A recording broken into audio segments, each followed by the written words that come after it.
안녕하십니까. 오늘은 11주차 첫 번째 강의를 시작하도록 하겠습니다. 원래 이번 주 대면 강의를 하려고 했는데 갑작스럽게 학과에서 일이 있어가지고 이번 주 대면 강의를 못하고 비대면으로 하고 다음 주에 대면 강의를 하도록 하겠습니다. 그러면은 지금부터 11주 첫 번째 강의를 시작하도록 하겠습니다. 지난주에 대기 중의 이산화탄소 농도 추이가 1960년대부터 2010년대까지 지구상의 이산화탄소 농도가 이렇게 점차적으로 가파르게 농도가 높아졌다는 것까지 했습니다. 그럼 지구의 온난화의 개념은 무엇인가에 대해서 알아보도록 하겠습니다. 다음 쪽으로 넘어갑니다. 자, 지구온난화의 개념은 지구는 일정한 온도를 유지하기 위하여 지구의 열을 우주 공간으로 방출해야 하는데, 복사열 얘기죠. 이산화탄소, 이산화질소, 메탄 등 온실가스가 또 이런 온실가스 외에도 먼지 같은 거, 미세먼지 같은 경우도 자욱하게 끼어 있으면은 이런 것들을 온실가스와 마찬가지의 역할을 하죠. 기능을. 지구 표면에서 대기 중으로 방출되는 복사열, 복사 에너지를 흡수할 때 지표면으로 다시 배출하여 대기 온도가 상승하는 현상이다. 지난 시간에 그림을 놓고 설명을 한 바 있죠. 거기를 다시 여러분들이 보시면은 이해가 되리라고 생각이 듭니다. 주로 화석 연료가 연소될 때 배출되는 이산화탄소 등이 온실의 비닐막과 같은 작용을 하여 지구 기온이 높아지는 현상이 바로 지구의 온난화 현상이다. 이 말입니다. 그래서 지구의 온실 효과라고도 하죠. 온실 효과. 온실 속에 들어가면 따뜻하죠. 그래서 온실 효과라고도 합니다. 그러면 이렇게 지구에 온난화가 생기면 어떠한 변화가 생기는가, 지구상에 어떠한 영향이 미치는가에 대해서 한번 살펴봅시다. 지구 온난화의 주범으로 일컬어지는 이산화탄소의 농도는 산업혁명 이후 연평균 0.5%씩 계속 증가하여 2000년대에는 산업혁명 이전에 2배 수준으로 지구 기온을 크게 상승시킬 것으로 전망한다. 이산화탄소 농도가 지난 시간에서 말씀드렸다시피 엄청난 속도로 가파르게 농도가 높아지고 있는데, 이 이산화탄소가 즉 지구의 온실 효과를 나타내고 이 온실 효과로 인해서 지구가 점차 따뜻해진다. 그런데 지금과 같은 이산화탄소 농도가 지속적으로 높아질 경우에 지구의 온도는 아주 과거 수만 년 또 수십만 년에 걸쳐서 지구 온도가 높아진 만큼 아주 짧은 기간 동안에 높아진다고 볼 수가 있죠. 근데 이대로 가다가는 아주 온난화가 심각해졌을 경우에 그럼 지구는 어떻게 변하는가, 아주 혼란이 올 수도 있죠. 지난 100년 동안 지구 평균 온도가 0.3 내지 0.6도씩 상승하였습니다. 지난 100년 동안. 그런데 2030년경에 1.5 내지 4.5도씩 정도 상승하고 해수면도 20cm 내지 140cm까지 상승이 예상된다 말입니다. 지금으로부터 100년 전이면은 1900년대 초겠죠. 근데 불과 지금 2020년이죠. 2020년 이 보고서가 나온 것은 2010년 정도 되는데요. 그러면은 2030년 경에 불과 이제 10년밖에 안 남았습니다만은 이렇게 예상을 하고 있죠. 물론 이제 2030년 되면은 또 어떻게 이보다 더 온도가 올라갈까, 아니면 예상보다도 덜 올라갈지는 모르겠습니다만 이렇게 예상을 하고 있다는 거죠. 그렇다면은 140cm가 해수면이 올라갔다 오면은 해변가에 사는 뭐 생물들이라든가 또 우리 해변가에다가 뭐 시설물 뭐 집을 짓고 산다든가 이런 사람들은 1.4m 올라가면은 바닥이 침수가 되겠죠. 그러면 그거 살 수가 없겠죠. 최근에 인도네시아의 수도가 지금 이전을 하려고 한다고 합니다. 언젠가도 수업 시간에 얘기를 잠깐 언급했던 것 같은데, 해수면이 올라가니까 수도가 저지대에 있는 부분은 침수가 되어갖고 사람이 살 수가 없다는 거죠. 그래서 물에 잠긴 건물들을 TV 방송에서 본 적이 있습니다. 그렇게 된다면은 우리 생태계의 변화도, 지구상의 생태계의 변화도 크게 일어날 것이라 생각이 듭니다. 해수면 상승으로 인한 해변의 침식, 침수, 해변의 침식 또는 침수, 그 다음에 홍수 피해, 이상기후 현상 있잖아요.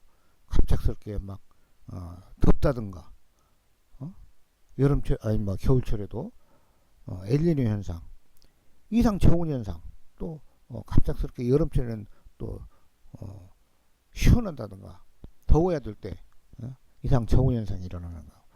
이것이 바로 이제 이상 기후죠. 그다음에 사막화. 비가 올 때는 왕창 오고 또 오는 곳은 왕창 오고 안 오는 곳은 아예 또 안 와버리고. 또 식물체가 많이 있어야 되는데 사막화 되어가는 지역은 식물체가 많이 없죠. 사막이라는 것은 식물체가 살 수가 없다는 곳입니다. 근데 과거에도 사막 지역에, 지금 현재의 사막 지역에 과거에도 숲이 없었냐? 그것은 아니라고 봅니다. 과거에 언젠가는 우리가 알지는 못하지만 추론은 하고 추측은 하지만 과거에는 숲이었는데 현재는 사막으로 된 지역이 많이 있다. 그래서 과거에 숲이었다는 것이 현재 사막에서 과거에 숲이었다는 것을 어떻게 알 수 있냐? 아마 언젠가 말씀을 드렸던 것 같은데, 규화목이라고 나무 화석을 보고 땅을 깊이 파니까 나무 화석이 나와요. 그러면 누가 거기다가 일부러 나무 화석을 묻은 것이 아니겠죠. 그 사막 지역을 개발하다 보니까 거기에서 나무 화석이 나왔다. 나무 화석이 나오는 거 보고 과거에 수십만 년, 수만 년 전에는 여기가 숲이었다는 것을 추론할 수는 있겠죠. 생태계의 파괴, 생태계가 정상적으로 이루어지지 못하고 있다는 거죠. 이와 같이 생태계의 파괴. 사막화 되니까 식물체가 자랄 수 없고, 식물체가 없으니까 동물도 식물 뜯어먹는 초식동물도 또 없을 것이고, 그렇게 보면 이제 동물이 없으니까 유기물, 동식물이 없으니까 유기물이 없고, 유기물이 없으니까 미생물도 없고, 그러다 보니까 생태계가 파괴가 되는 거죠. 그 다음에 생물종의 변화는 뭐 다양하게 변화가 될 수 있겠죠. 과거에 이제 추운 지역에서는 못 사는 난대식물들, 이런 것들이 추운 지역이 온난화가 되니까, 따뜻하게 되니까 난대 지역에 살던 식물들도 살 수가 있죠. 뭐 지난 언젠가 또 설명을 해드렸습니다만, 동백나무 예를 들었죠. 동백나무의 북한 개선이 1960, 70년대에만 하더라도 동백나무 북한 개선이 여러분들이 잘 아는 선운사 뒷뜰에 있는 동백나무 군락이 있죠. 거기가 북한 개선이었는데 지금은 저기 북쪽으로 한참 올라와서 태안반도 해변가에, 태안반도까지도 거기에서 이제 나지는 않았겠지만 동백나무를 이 남쪽에서 캐다가 태안반도 해변 지역에 심었더니 월동을 하더라. 겨울철에 얼어 죽지 않더라. 그것은 그 지역이 과거에 비해서 상당히 따뜻해졌다는 거죠. 온난화가 됐다는 거죠. 이와 같이 생물 종의 변화가 일어나고 있고, 그 다음에 수자원의 변화로 인한 농업 관계 및 관계가 아니라 관계입니다. 관계. 예, 관계라는 것은 농사 질 때 물을 대고 하는 거죠. 관계 수로. 물을 대기 위한 수로. 농업 관계 및 생활용수의 악영향에 초래된다. 왜? 수자원이 풍부해야만이 농업 관계도 깨끗한 물을 대가지고 벼농사 짓는데 시장을 초래하지 않겠죠. 물이 더러우면은 식물체도 더러운 물을 흡수하면은 별로 그렇게 좋지가 않겠죠. 특히 오염된 물들, 오염된 뭐 중금속에 오염이 됐다든가 또는 그 기름에 오염이 됐다든가 할 경우에는 식물체가 흡수하면 식물체 자체에도 굉장히 타격을 받아가지고 살 수가 없죠. 그래서 농업용수도 어느 정도까지는 깨끗해야 된다.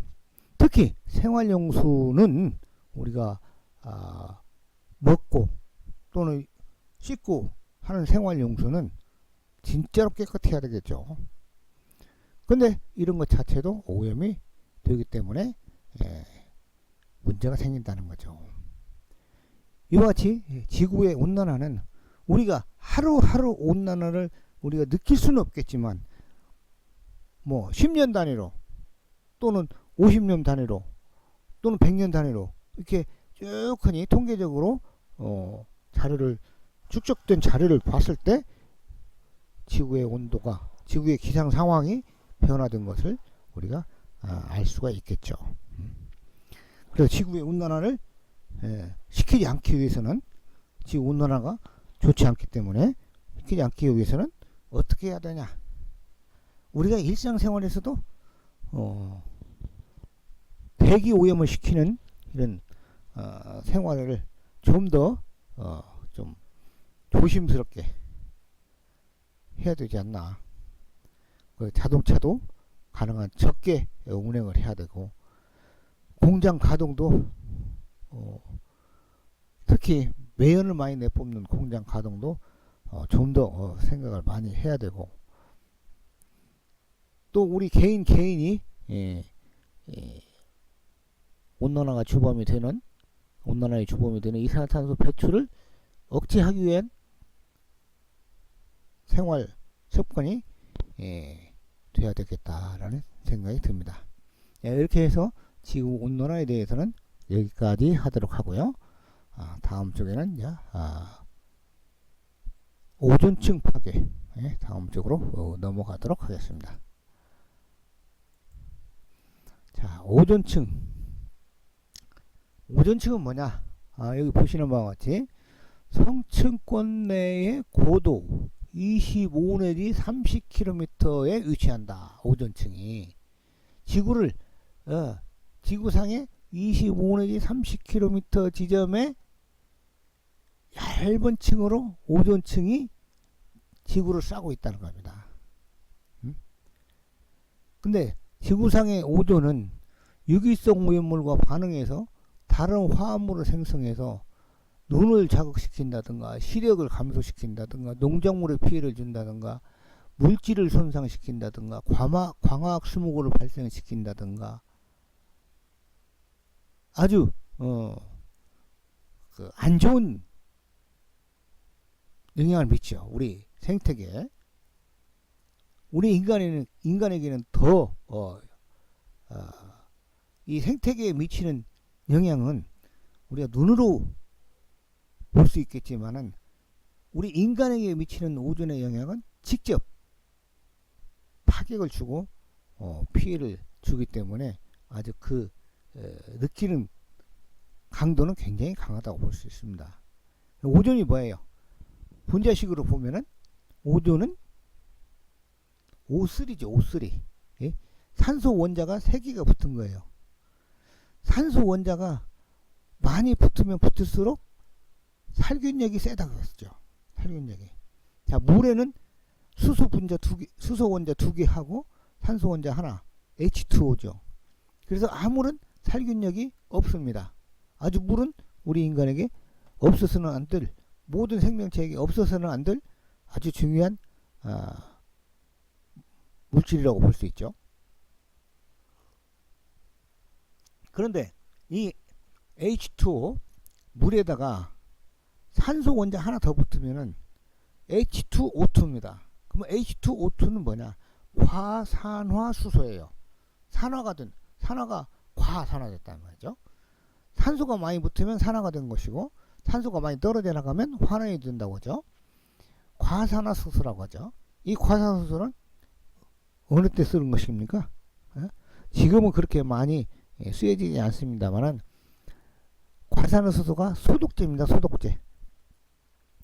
근데 너무나 소독을 하는 과정에서 자극이 심하고 좀 쓰리고 상처난데 이 과산화수소 바르면은 상처난 부분에 세균을 뭐랄까 죽이는 살균제죠. 살균제인데 세균을 죽이는 과정에서 상처난 부분에 바르면은 상처 부분이 쓰리죠. 쓰리고 아프기 때문에 요새는 이제 과산화수소를 많이 안 쓰고 그 과산화수소 대용으로 소독제가 많이 개발이 되어 있죠. 그래서 뭐 옥토정지라고 하던가 뭐 그런 것도 있고요. 그건 이제 H2O2는 그렇게 살균력이 세단 말이에요. 근데 그보다도 더 센 것이 이제 오존이라는 거죠. 아무것도 없이 산소만 3개 붙어 있으니까 엄청나게 강한 살균력을 가지고 있죠. 그래서 방금 말씀드린 뭐지? 다른 화합물 생성하고 눈을 자극시키고 시력을 감소시킨다. 이 눈을 자극시킨다는 눈 망막 세포, 각막이죠. 각막 맨 앞에는 각막 세포. 아주 예민한 부분이죠. 그래서 아주 예민한 부분부터 아주 예민한 부분이 가장 빨리 지각을 할 수 있죠.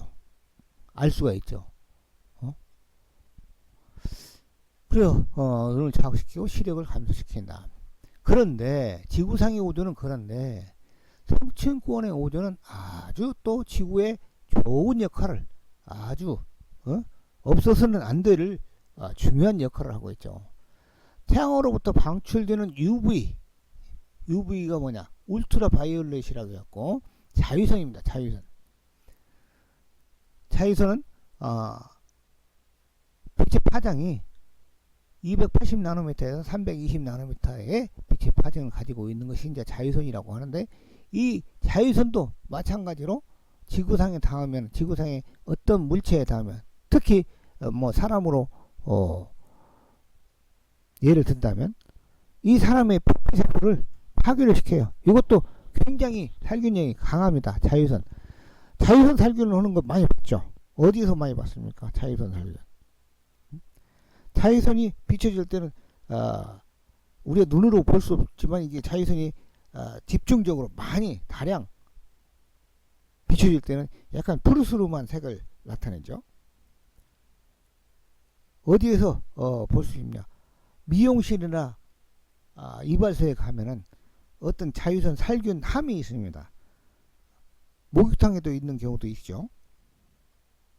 거기에다가 물론 그 이발소에서 쓰는 물건들, 가위라든가 빗이라든가 이거 거기다가 집어넣다가 꺼내죠. 거기다 집어넣으면은 자외선 때문에 균들이 죽습니다. 살균작용을 한다는 거죠. 그래서 이 자외선이 우리 몸에도 직접적으로 닿으면은 우리 표피세포도, 피부세포도 파괴를 시켜가지고 껍질이 벗겨지기도 합니다. 그런데 성층권의 오존은 이와 같이 태양으로부터 방출되는 자외선을 차단을 해서 지구상의 생명체를 보호하고 있죠. 가시광선은 390나노미터에서 760나노미터. 가시광선이라는 것은 뭡니까? 우리가 눈으로 볼 수 있는 빛의 파장이다 이 말이죠. 그래서 가시광선 중에서도 빛의 파장이 390나노미터 짧은 파장이 있고 또 760나노미터의 긴 파장이 있죠. 그래서 이제 짧은 파장은 자색, 자주색 띠고, 그 다음에 긴 파장은 적색을 띠고 있죠. 우리가 빨간색으로 보인다는 것은 어떤 햇빛이, 밝은 빛이 비쳤을 때 그 빨간색을 나타내는 빛의 파장, 그 빛의 파장이 반사되기 때문에 우리 눈으로는 빨간색으로 보이는 거죠. 즉, 어떤 빛을 비쳤을 때 390 나노미터의 빛의 파장을 반사시킬 때는 그것이 이제 빨간색으로 우리 눈에 보이는 것이고, 빨간색 390 나노미터는 이제 그 자주색, 자색으로 보이는 것이고, 760 나노미터의 빛의 파장을 반사시킬 때는 빨간색으로 보이는 것이죠.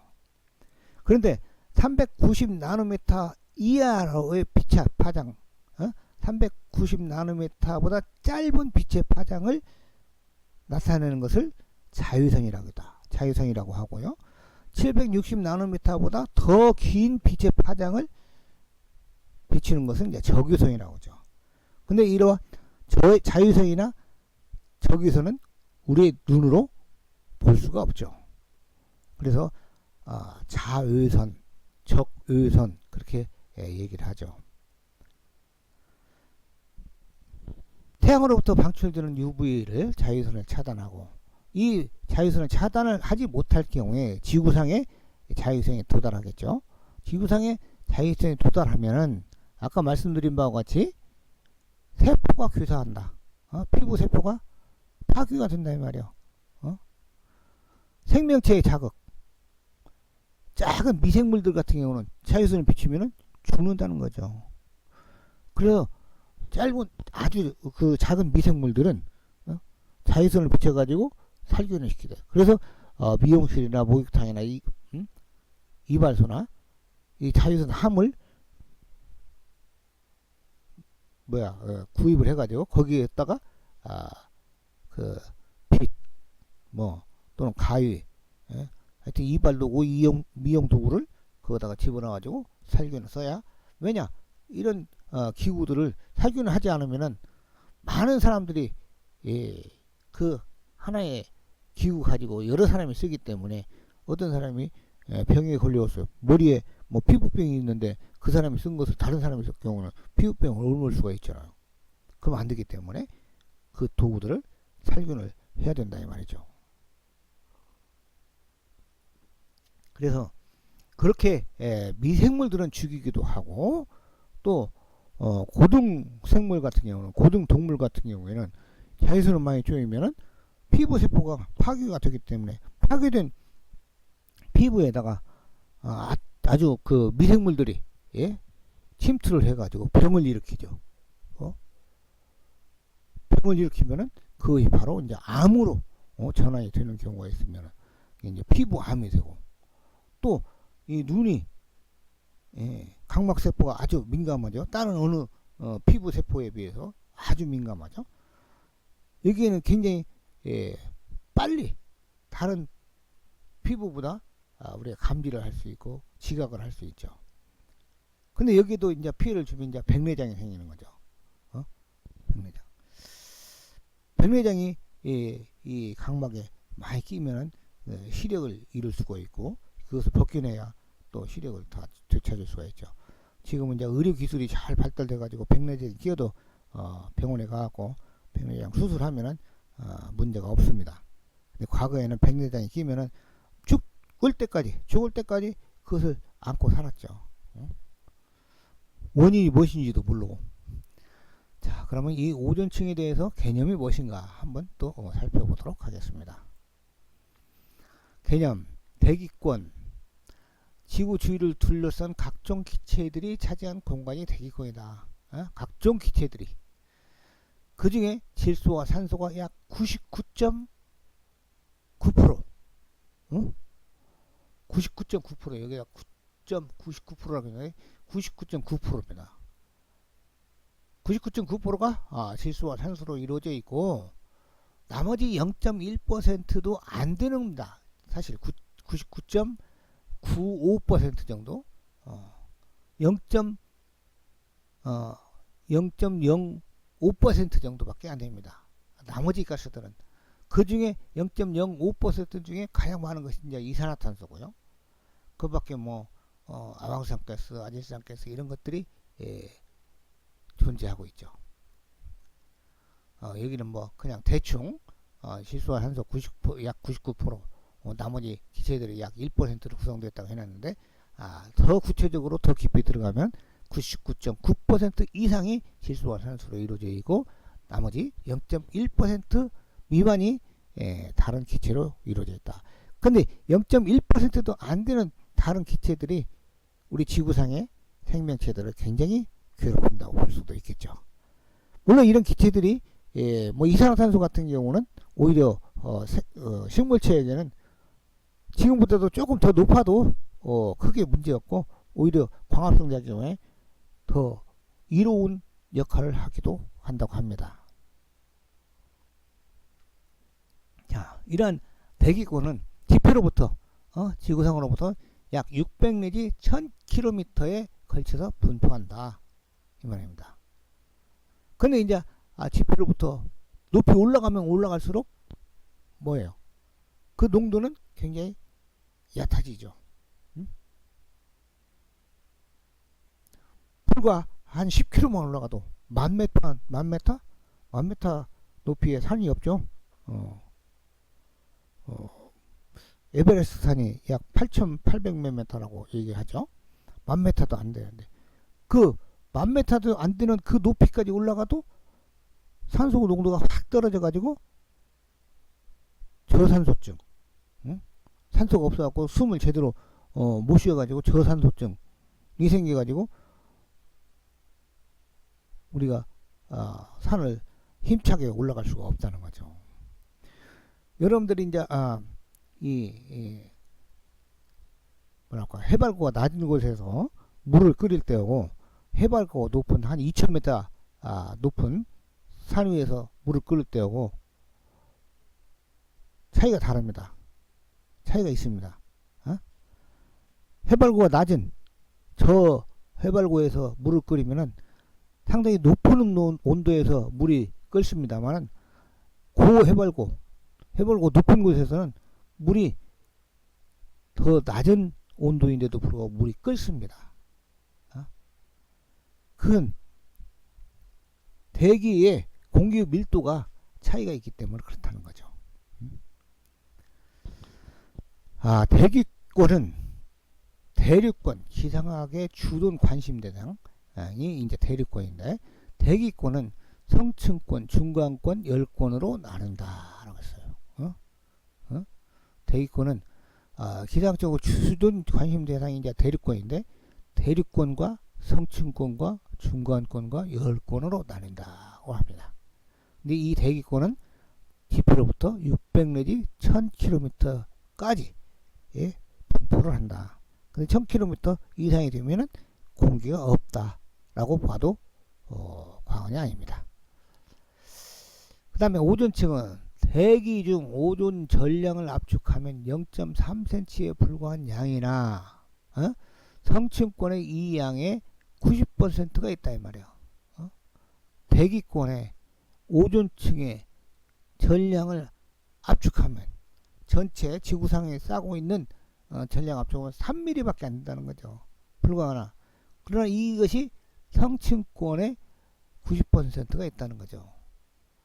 성층권 내에서도 약 25km 부근에 오존이 밀집되어 있는 층이 바로 오존층이다. 오존은 유기성 오염물질과 반응하여 다른 화합물을 만들어 눈을 자극시키기도 하고, 시력을 감소시키기도 하고, 농작물에 피해를 주기도 하고, 그 다음에 어떤 물질을 손상시키고 광학 스모그를 발생을 시킨다라고 했죠. 이 스모그라는 얘기 많이 들어봤죠.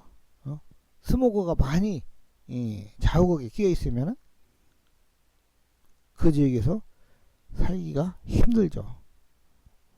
오염이 심화됐다고 볼 수도 있겠습니다. 스모그가 많이 끼었다는 것은 오존과 다른 오염물질과 화합을 하면은 이렇게 뿌옇게 안개 낀 것 모양, 이것이 바로 광학 스모그인데, 이런 것이 많이 발생이 된다. 성층권 오존은 태양으로부터 방출되는 인체에 해로운 UV를 차단해 주어 인체 및 식물들에 대한 보호 역할을 한다. 그래서 대기권에 있는 오존은 아주 우리 인간 생활에 불편을 초래하고, 물론 부분적으로 뭐 아까 얘기한 대로 오존 발생시키 우리가 인간이 오존을 발생시키는 기구를 만들어 가지고 어떤 그 기구들을 소독해야 될 필요성이 있을 때는 요긴하게 쓸 수 있겠지만은, 대기 중에 많이 오존이 포함이 되면은 인체에 아주 해롭고 또 식물체에게도 크게 영향을 준다. 악 영향을 준다 이 말입니다. 그래서 오존 발령, 오존이 대기 중에 많이 내리쬐면은 햇빛으로부터 많이 내리쬐면은 오존 발령을 내리죠. 그래서 오존 발령이 나는 날은 어떻게 해야 돼요? 햇빛에 밖에서 나가서 돌아다니면은 오존에 의한 피해를 받기 때문에 오존 발령을 내죠. 기상청에서. 그럴 때는 이제 집에 가만히 머물고 있는 것이 가장 좋죠. 마치 오존이 우리 인간에게 있어서 없어서는 안 되는 역할도 하고 있어서 피해를 주기도 한다 이 말입니다. 자, 이와 같이 오존에 대해서 설명을 드렸고요. 다음에는 이제 산성비에 대해서 말씀을 드리도록 하겠습니다. 자, 산성우, 한자로 보면 비우자 쓰죠. 산성비. 산성을 띤 비를 갖다가 산성우라고 하죠. 뭐 진짜 또 설명을 하기도 하고요. 자, 산성비는 왜 생기는가? 왜 생기는가? 오염물질을 배출한다. 예를 들자면 뭐 아황산가스, 이산화황이라고 하더요. 이산화황, 여기 어디가 다음 페이지에 나오겠습니다. 하여튼 뭐 그 왜 생기고 어떻게 생기는가에 대해서는 다음 페이지에 설명을 드리기로 하고, 오염물질을 배출을 하면 대기 중의 수분과 작용한다. 오염물질이 특히 SO2라든가 NO2라든가 이런 물질들, 아질산가스라든가 아황산가스가 대기 중에 배출이 되면은 대기 중에 물과 작용을 혼합을 해가지고 이것이 산성으로 내린다 이 말이죠. 이 산성우가 내리면은, 지구상에 산성우가 내리면 미생물이 죽습니다. 미생물이 사멸한다 이 말이야. 미생물이 사멸하면은 유기물이 미분해. 유기물이 미분해지면 무기양분 공급 불량, 무기양분이 공급 불량이 되면 식물체 생장이 감소. 식물체 생장이 안 되면은 초식동물 먹이가 감소. 또는 산소도 공급이 감소가 되겠죠. 식물 생장이 안 되면은. 그러면은 이제 생태계가 파괴된다. 그래서 산성우도 우리 생태계에 있어서 아주 중요한 피해 영향을 줄 수 있는 물질이다. 자, 여기서 더 이제 구체적으로 또 설명을 드릴게요. 자, 산성우가 내리면 미생물이 사멸한단 말이야. 산은 아주 이것도 살균 작용을 합니다. 살균 작용. 그래서 여러분들이 뭐 모르겠습니다만은 우리나라의 한 뭐 절반 이상이 무좀을 앓고 있을 거예요. 무좀. 무좀은 발가락 사이에 이게 무좀균이 침투해가지고 가렵게 만들고 물집을 비게 하고 그러죠. 그럼 무좀균 때문에 그렇다 이 말이죠. 이런 무좀균을 식초를 발라요. 식초. 산이 아주 산도가 높은 것이 이제 식초죠. 물론 이제 우리가 먹는 것은 이제 식초고, 그렇지 않고 또 실험용 또는 공업용으로 쓰는 산도 있습니다. 빙초산이라고, 초산이라고 하죠. 그 이제 식초라고 하죠. 식초는 우리가 먹는 초산이고, 다른 뭐 실험이라든가 공업용으로 쓸 때는 이제 초산이라고 얘기를 하죠. 이런 초산이 미생물을 급격하게 죽입니다. 그래서 여러분들이 뭐 대면 수업을 하면은 그 좋은 예를 들면서 얘기를 하겠는데 말로 설명을 하니까 좀 어렵기는 합니다. 여러분들이 아침마다 식초를 갖다가 양말 신기 전에 면봉으로 발라가지고 발가락 사이에 계속 날마다 끊임없이 바르면은 무좀이 없어집니다. 발가락 사이에 무좀이 없어져요. 또 나이가 먹으면 혈액순환이 말초 신경까지 말초 부분까지 안 되기 때문에 또 그 발톱 무좀이 생기죠. 손톱 무좀도 생기지만 발톱 무좀이 먼저 생기죠. 왜? 오랫동안 발톱 사이에 무좀균이 있다가 이것이 이제 발톱까지 발톱 있는 부분까지 이제 침투하기 때문에 발톱 무좀이 생기는데 발톱 무좀도 끊임없이 식초를 바르면 없어집니다. 무좀균이 없어지면 다시 살아나요. 발톱이. 이와 같이 발톱 무좀균도 죽이잖아요. 또 여러분들이 날것을 먹을 때 육사시미 소 막 잡아가지고 육사시미라고 하죠. 날 소고기 그 다음에 생선 날 생선 그 생선이라고 하죠. 이런 거 먹을 때도 뭘 먹습니까? 뭘 찍어 먹습니까? 여러분들이 찍어 먹는 것 중에 와사비 와사비는 이제 일본 놈 말인데 고추냉이라고 하죠. 고추냉이 찍어 먹고 고추냉이만 찍어 먹으면 뭐 하니까 거기 간장에다가 고추냉이를 녹여가지고 찍어 먹기도 하고 또 그 고추장에다가 그 고추냉이를 넣어가지고 섞어서 찍어 먹기도 하고 근데 고추장에다가 또 뭘 집어넣습니까? 고추냉이 뿐만 아니라 식초도 집어넣습니다. 식초. 그래서 원주민들의 여러분들한테 이제 그 뭐랄까 아재 개그를 해드리면 원주민들의 젤로 대빵이 뭐예요? 추장이죠. 추장이라고 하죠. 추장. 그럼 추장보다 높은 사람은 아니고 높은 직급은 뭐냐? 추장보다 높은 직급이 뭐야? 고추장입니다. 고추장. 고추장보다 더 높은 직급은 초고추장이고요. 초고추장. 하여튼 아재 개그였는데요.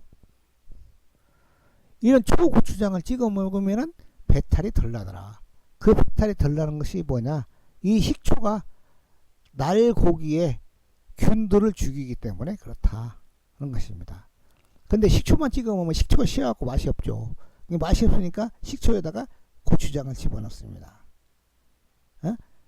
그러면 고추장 맛하고 식초 맛하고 섞여가지고 시고 맵고 또 거기다 좀 더 맛을 더 하기 위해서 또 꿀이나 설탕을 좀 집어넣죠. 그러면 새콤, 달콤, 매콤 이 세 가지 맛이 있어가지고 먹는데 아주 그 맛도 있기 때문에 초고추장을 만들어가지고 먹기도 하죠. 근데 그걸 왜 찍어 먹는가 알면서 찍어 먹으면 훨씬 더 맛이 있으리라고 생각을 합니다. 때로는 초고추장 안 찍어 먹고 생선을 갖다가 간장에다가 이 고추냉이만 풀어가지고 찍어 먹는 분들도 많이 있습니다. 근데 그렇게 경우에는 그 배탈이 날 확률도 있다. 지금 뭐 근데 배탈 나도 뭐 금방 가서 약국에 가서 약을 사 먹으면 금방 나서니까 크게 문제가 되지 않았습니다만 과거에는 의료기술이 발달되지 않았을 때 배탈이 나버리면 그 길로 죽는 경우도 있겠죠. 그런데 언젠가부터 초고추장을 찍어 먹죠. 날것을 먹을 때. 날것을 먹을 때 초고추장을 찍어 먹는 이유는 바로 거기에 있다는 거죠. 우리 날고기에 함유되어 있는 균들이 있는데 이 균들을 이 식초가 죽이는 역할을 하기 때문에 초고추장을 찍어 먹는다. 자, 그러면은 미생물이 죽겠죠. 산성우가 내리면은 대기 중에 또는 토양 중에 있는 미생물을 죽였다. 근데 미생물을 죽이면은 미생물이 무슨 역할을 해요? 유기물을 분해시켜야 되는 역할을 합니다. 유기물, 나무 이파리라든가 뭐 그 사람이 죽으면 사람도 미생물이 분해를 시키죠. 물론 이제 처음 미생물이 분해시키는 것이 뭐 구더기 같은 것이 분해시키기도 하지만, 구더기가 또 먹을 것이 없으면 죽겠죠. 죽으면 못 시켜. 점차 작은 미생물, 작은 동물로 소동물, 그 다음에 미생물, 이런 단계를 거치면서 분해가 되죠. 이 유기물을 분해해야 되는데 미생물이 이 산성으로 인해서 미생물을 다 죽여버리면 유기물이 분해가 되지 않단 말이에요. 이 유기물이 분해가 돼야만이 무기물이 되죠. 무기물. 응? 유기물이 분해가 돼야 무기물이 되는데 유기물이 분해가 안 되기 때문에 무기물이 되지 않는단 말이야. 그래서 무기양분이 안 생겨. 무기양분이 안 생기니까 식물체들은 무기양분을 흡수해가지고 뿌리로부터 무기양분을 흡수하고 그래야 생장을 하는데, 무기양분을 흡수할 수가 없기 때문에 식물체가 생장을 할 수가 없죠. 그 식물체가 생장을 안 되면 식물체를 먹고 자라는 초식동물이 먹을 것이 없다 이 말이죠. 초식동물이 먹을 것이 없으면 육식동물도 살 수가 없죠. 이렇게 해서 산성우 때문에 생태계가 파괴된다 이 말입니다. 이 사진은 신문에서 내가 스크랩 해가지고 올려놓은 사진입니다만은, 대기오염으로 산림 피해 심각, 환경 정화의 왕, 산림까지. 환경 정화가 산림이, 숲이 환경을 정화시키는데 산림까지 산성으로 인해서 산림을 파괴시킨다. 이것이 바로 산성비가 주범이다. 그래서 유황, 아까 SO2 이산화황이 연료에서 나오는데 저유황 연료 사용이 최선이다. 피해 임지 회복 연구도 시급하다. 여기에 보시면은 숲이 다 죽어가고 있는 모습을 보이죠. 쇠퇴하는 모습이고요. 이 내용은 제가 신문에서 보고 이렇게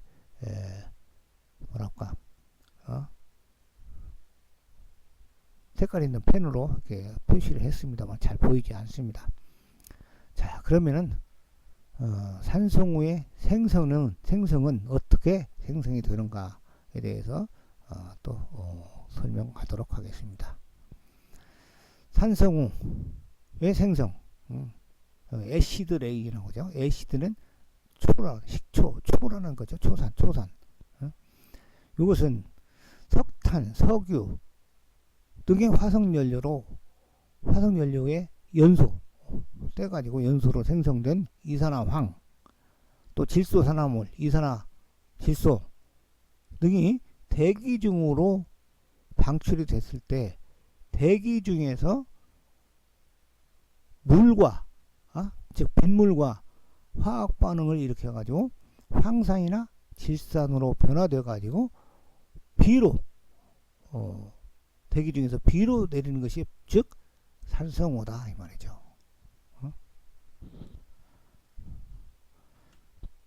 이렇게 석탄, 석유 어디에서 많이 배출이 됩니까? 화석연료를 어떻게 어디에서 많이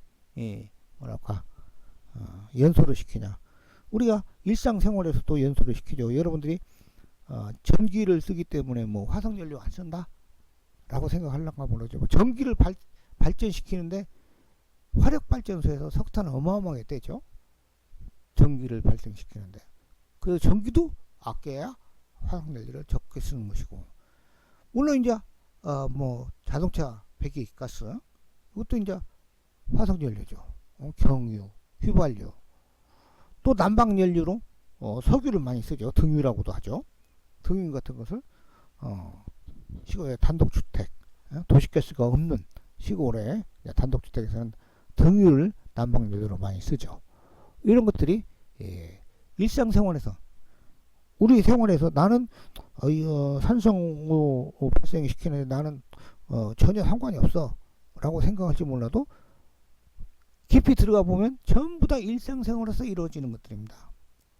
자, 그러면 난 난방연료로 석유 안 써, 전기도 안 써, 뭐냐, 나무만 떼, 그럼 나는 산성우 상관이 없어 라고 생각할지 몰라도 여러분들이 일상생활에서 사용되는 것들, 플라스틱 사용하는 사람이 있습니까? 거의? 아마 우리나라 플라스틱 전혀 사용하지 않는 사람은 거의 없으리라고 생각을 합니다. 이 플라스틱도 그 플라스틱을 생산하는 과정에서 이와 같은